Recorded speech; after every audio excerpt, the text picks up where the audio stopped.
Alright guys, welcome back to the shop. Spring has sprung, and what does that mean?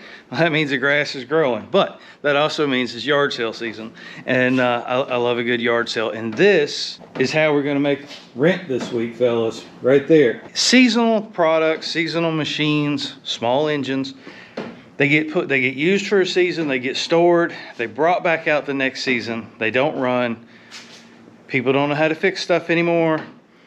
They park it in the corner of the shed. They go buy another one. I found this one at a yard sale for less than $100. Less than $100. What's wrong with it? We don't know. Now, give you a little up front here. I put these tires on it. When I found it at the yard sale, it was stood up on end. It had no wheels on tires on it, but it did have the axle, which was the important part. Things I went online and found that this was a wheel kit. The handles, the rubber isolators on the bottom, and it came with wheels, but when I got it, it didn't have wheels. But looking that up, I found out that they were 10-inch wheels and they were pneumatic. Meant they're air tires. Well, I hate air tires. Something that's gonna not be used all the time, they're just gonna go flat. They're just, the little 3-inch rims, have you seen them? They're just not a good idea. So I knew they were 10-inch wheels. I went online, I ordered some solid rubber 10-inch wheels that I felt would fit, and I got lucky. The offset's just right. They're really skinny. They're like 1.5 inches, 2 inches wide. They will never go flat. Probably the best $25 I ever spent on those tires. So what do we have? We've got a Honda V-Twin GX 630 electric start. Now, I'm going to tell you up front, the problem with this is the fuel cutoff solenoid. If you're looking for information on that, you can skip later on the video. This video is really about buying and selling and knowing how to buy correctly. Things to look for. Dirty is fine. Your most important thing you want to look for on any piece of equipment is that it's intact. Nobody's came out here and nobody's jimmied with the wiring. Nobody's got a gas can with a hose running off of it. It's all here. The muffler's in place. This machine, as it sits, ran, probably got put up, probably had a flat tire, and I can tell you, because I loaded it with the help of Uncle Larry, thank you, Uncle Larry, and he almost lost a toe over this, so y'all be careful. This thing weighs probably 200 pounds. Without wheels on it, it was a nightmare to move. I unloaded it with the tractor. So, that being said, when you buy any small engine, and that's how we pay for all of these, we buy other small engines, we use the same lessons, the same techniques, the same tools to fix these small engines to pay for those small engines. That's how I do it. I offset it by buying and selling parts on eBay. Y'all seen my eBay store. And buying and selling seasonal equipment. Edgers, chainsaws. I hate working on chainsaws. Weed eaters, lawn mowers, riding tractors, zero turns, and generators where I live are all seasonal. You may have snow blowers and leaf blowers and other things where you live, but they're all seasonal gas-powered equipment. They all end up in the same kind of problem, is they're used for a short period of time. They're stored. People don't put ethanol-free fuel in it, and they stop running. It's a great opportunity. Go to a yard sale, go to Marketplace, find something that doesn't run. If it looks good, it will probably run again. Why did I get this one? Well, you know why. Because it's got Honda on the front of it. You know, I'm a Honda guy. That's what I do. So, Honda V-Twin. I've never worked on one, but I already know what's wrong with this one. It is the fuel cutoff solenoid. We're going to get to replacing that. It's like an $18 part. It's not even expensive. I'm going to show you how to test for it. I'm going to show you how to change it in this video. Stay tuned. But when you buy a piece of equipment, first thing you want to do is check the oil. We check the oil. The oil is good on this machine. It's located right here. They didn't give you a whole lot of room. We got our oil check here and we got our oil fill here. The oil looks brand new. Look at that. Still got a yellow color to it. You know, it doesn't look like it's been ran very long. Based on the condition of everything else, it's definitely been sitting a long time.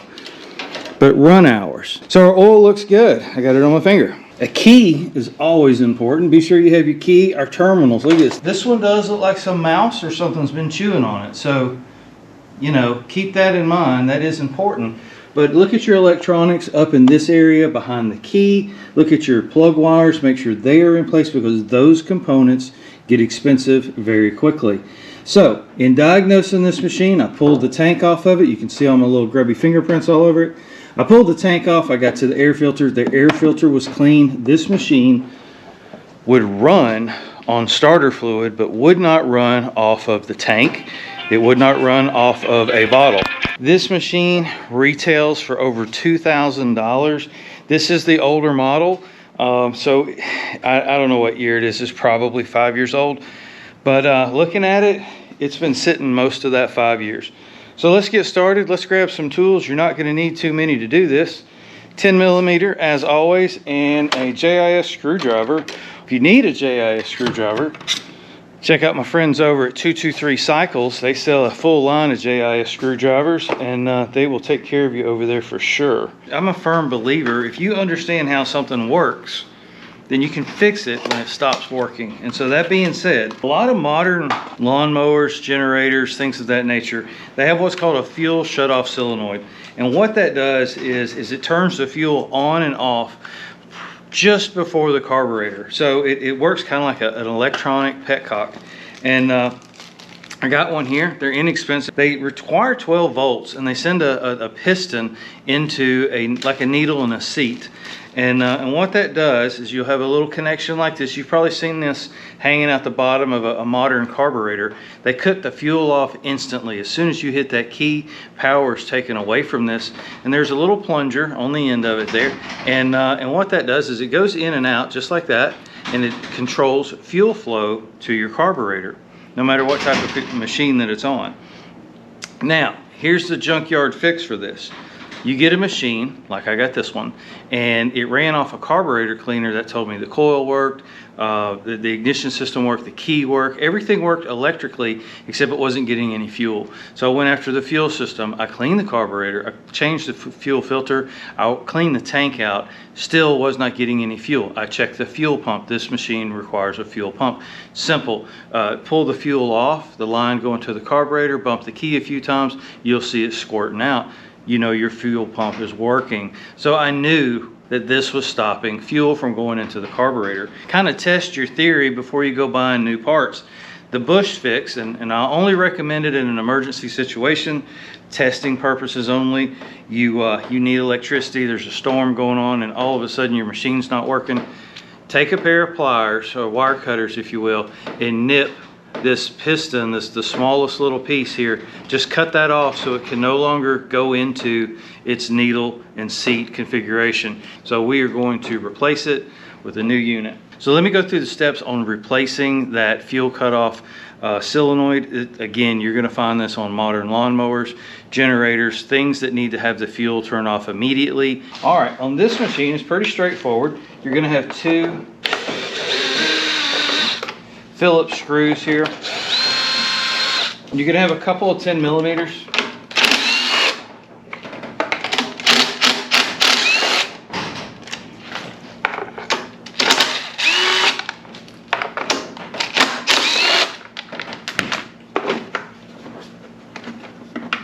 All right. And that gives us a lot of access right here to the front of the machine. We got our fuel pump here. This is a good way, just kind of understanding where everything is. You've got two coils on this machine. You'll want to test both of those separately.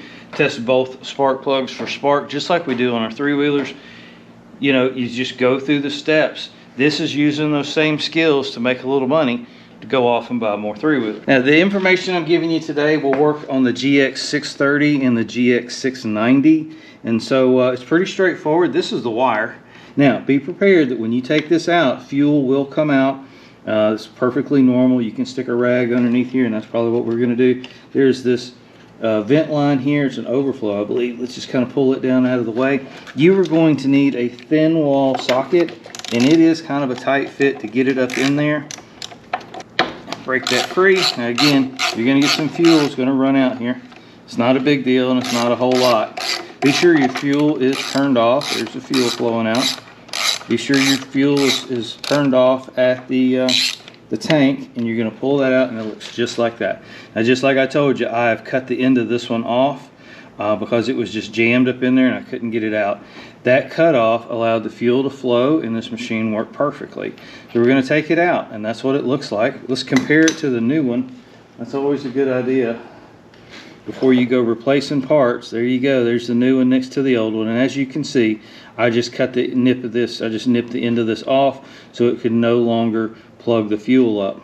Don't use your impact on jobs like this. Remember, you're screwing into the, on this one, you're screwing into the carburetor. All right, it's just good and snug. Torque spec on that is good and snug. And I will tell you, there is a test here. I have 12 volts coming in on this little thin wire here, and I've disconnected the wire going to the solenoid. And if you listen closely, every time I touch 12 volts to it, you can hear that plunger inside going in and out. That means it's working properly. Now we can take the old one here, and I can ground it just by touching the body of it to the frame of the engine here.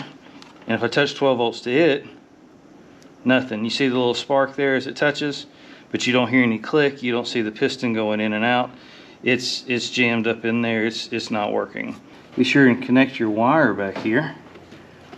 All right, be sure our vent line is tucked back up out of the way. Got a lot of moving parts here. Now you can go ahead and test the machine now if you wanted to, but this is going to be turning. Gets a little scary there. Used to that kind of stuff, so go ahead and put your cover back on. And just like that, we've tested our fuel shutoff solenoid. We replaced our fuel shutoff solenoid. If you need one, there's a link in the description. They're really cheap. Amazon will have you one in like a day or two. No, it's not a Honda part, but you know, you get what you pay for. And well, if it gets us a little further down the road, I think we'll be okay on this one. So we bought this generator to flip. We got less than $100 for the unit. We spent $20 for the fuel cutoff solenoid. I spent another $25 on the solid tires. I think the next owner is going to thank me for that. He's never going to have to worry about flat tires and trying to move this thing.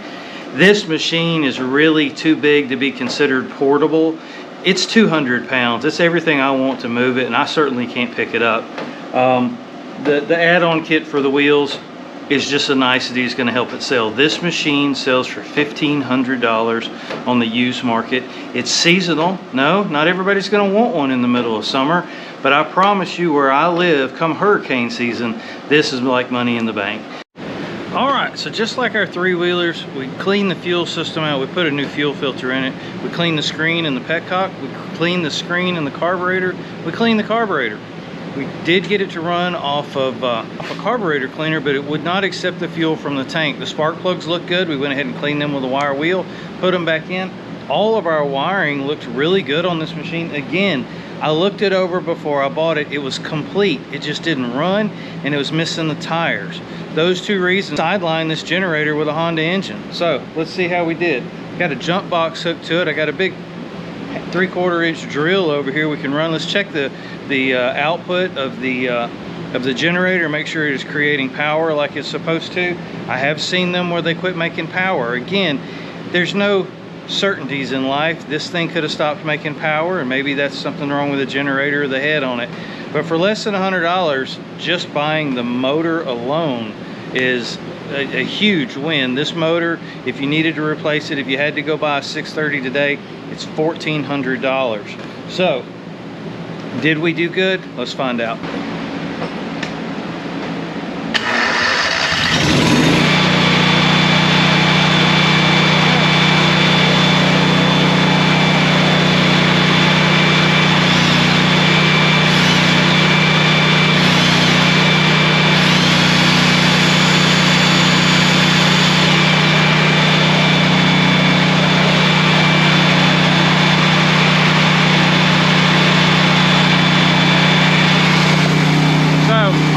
Particular model, it doesn't have an hour meter, or it does, but it's digital. You can't check it unless it's running. I just saw this. Check this out.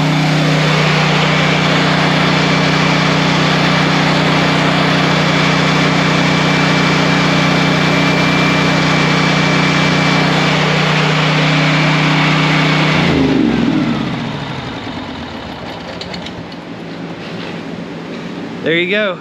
36 hours, if I read that right. This machine was used less than 2 days. That's incredible. The way I use my personal generator, they run for probably 8 to 10 hours. you know, during an emergency situation like a hurricane or a major power outage. Most generators, unless someone's camping, you know, on a regular basis, they probably don't see a lot of hours. But this machine having less than 36, that's incredible. Of course, you didn't know that digital readout, you can't tell unless it's running. So we had to get it running first to find that out. It's gonna shine up, y'all, like a new penny. I mean, I have no doubt. I'm gonna probably roll it out, hit it with the pressure washer, and wash it up really good. I don't see why I can't get $1,500 for this come hurricane season, or maybe $1,000 or $1,200 today if I wanted to flip it quick. It's a great unit. This is how I pay for the other small engines. It's the same skill set that we go over. It's the same process. Clean your tank, clean your fuel system, check for spark, clean your plugs, and buy quality products that are 100%. If you find something where the head's off of it and it's missing a bunch of parts, don't buy it. It's just not worth it. It's just not worth it. You can run your whole home off of that if you wanted to, within reason. So that being said, thank y'all for watching. I appreciate it. Y'all have a great day. Enjoy spring. I'm gonna go ride something, and I'll talk to you later. Bye.